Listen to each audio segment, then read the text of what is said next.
সাজানো হচ্ছে কি সুন্দর। মধুর পাশে মধুর ভাইও বসে আছে। সাজানো হয়েছে, মাঙ্গলিকে হচ্ছে, খুব সুন্দর সাজানো হয়েছে। দেখো সব বন্ধুরা।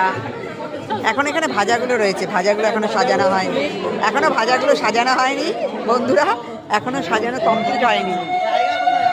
ভাজাগুলো আছে এখনো, ভাজাগুলো এখনো সাজানো হচ্ছে। দেখো সবাই উলু দিতে আরম্ভ করলো, এখনো ভাজা সাজানো হয়নি। কি দারুণ। আশীর্বাদ হবে, সব ঢাকা পড়ে গেছে। সাজানোটা কমপ্লিট হয়নি, এখনো ভাজাও কমপ্লিট হয়নি, ভাজাটা রয়েছে। খুব সুন্দর সাজানো হয়েছে। এটা ওই সাইডে রাখা কোন